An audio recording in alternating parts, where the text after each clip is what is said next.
The first time she said it, her voice barely made it past a whisper. Stay with me tonight. I remember standing in the doorway, my hand still resting on the chipped wooden frame, unsure if I had heard her right, or if I was supposed to pretend I hadn't. Because this wasn't just anyone asking. This was my best friend's mom. And something in her eyes that night told me this wasn't a simple request. It wasn't about fear of the dark or loneliness in the usual sense.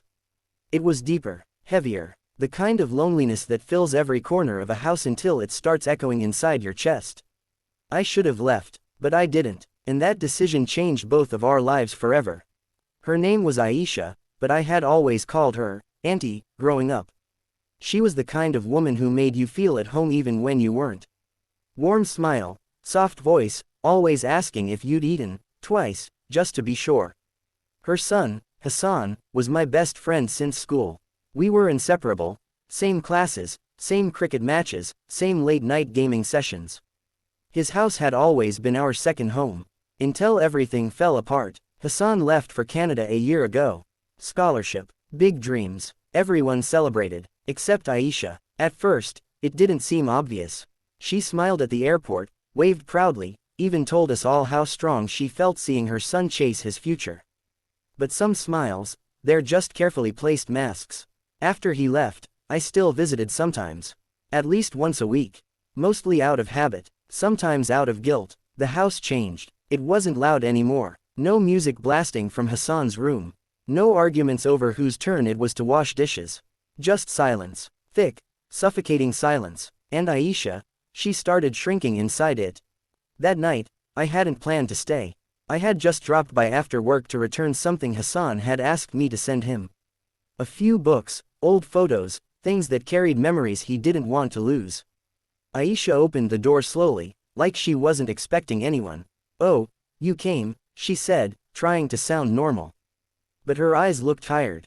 Not the kind of tired you fix with sleep. The kind that builds over weeks, months. Yeah, Auntie, just came to drop these off, I said, holding up the bag. She stepped aside, letting me in. The house felt colder than usual. Tea, she asked. Of course, I smiled. That was our routine, but even as she moved to the kitchen, something felt off. The way she walked, slower, heavier, like each step took effort. We sat in the living room, sipping tea in silence. I tried making conversation, asked about her day, about Hassan, about anything. Her answers were short, then quiet, then nothing, and that's when she said it. Stay with me tonight. I looked up. What? She didn't meet my eyes at first. Just stared at her cup. I don't want to be alone tonight. There it was. Raw, honest, fragile. For a moment, I froze. My mind raced through every possible reason I should say no. It wasn't appropriate. It wasn't normal. What would people think? What would Hassan think? But then I looked at her. Really looked. And all those thoughts, they felt small. Because what I saw wasn't my best friend's mom, in that moment. I saw a person who was breaking. Okay, I said quietly. I'll stay. Her shoulders dropped, like she had been holding her breath for hours. Thank you, she whispered. That night, I didn't sleep much. Not because anything inappropriate happened. It didn't, but because I started noticing things. The way she kept the lights on in every room. The way she checked her phone repeatedly, even though Hassan hadn't messaged. The way she paused at his bedroom door, but never went in. Around midnight, I found her sitting on the floor in the hallway. Just sitting there. Auntie, she looked up, startled. Oh, I couldn't sleep. I sat down beside her. Neither of us spoke for a while.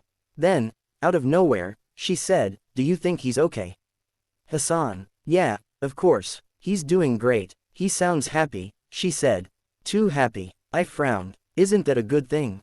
She smiled faintly. It is, but sometimes I wonder if he's so busy being happy, that he doesn't realize I'm not.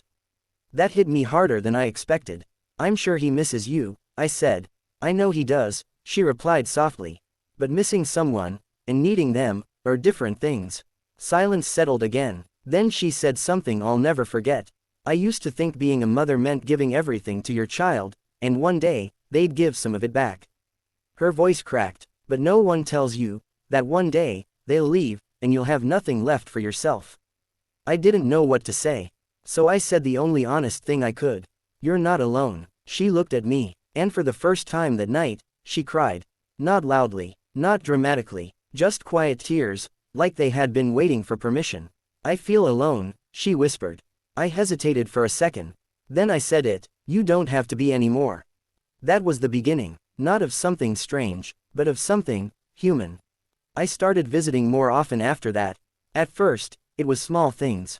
Fixing a broken shelf, bringing groceries, sitting with her during dinner so she wouldn't eat alone. We talked more, about Hassan, about her past, about things she never told anyone. I learned that she had dreams once. She wanted to be a teacher. She loved painting. She used to write poetry. But somewhere between marriage, motherhood, and responsibility, she lost those parts of herself.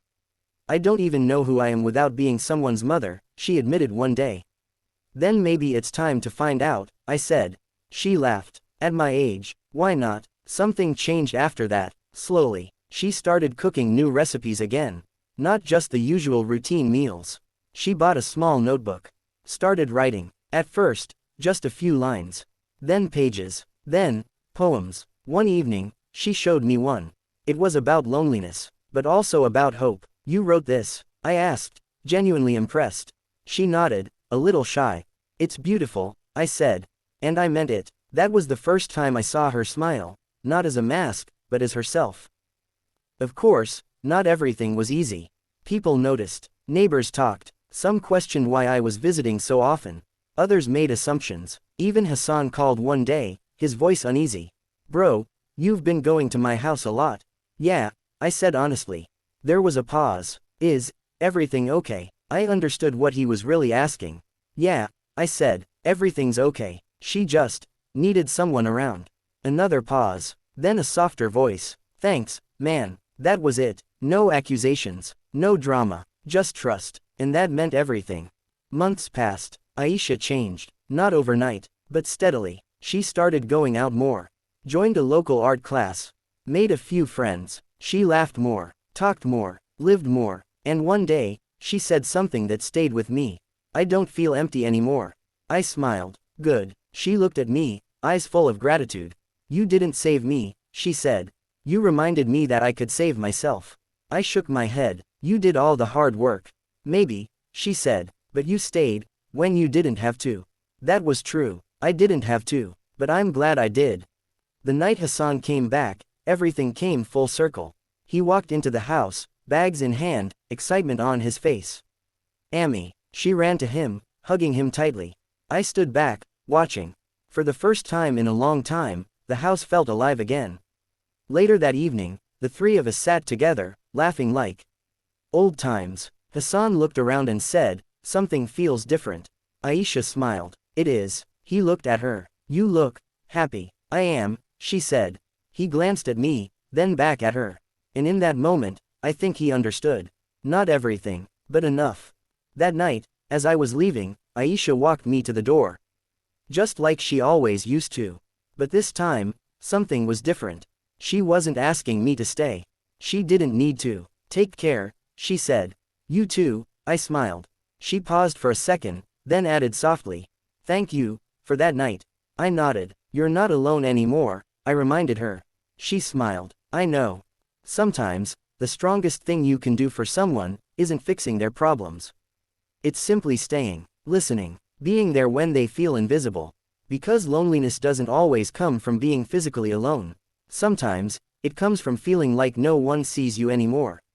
That night, she asked me to stay. And I said yes, not because it was easy, but because it mattered, and in the end, that made all the difference.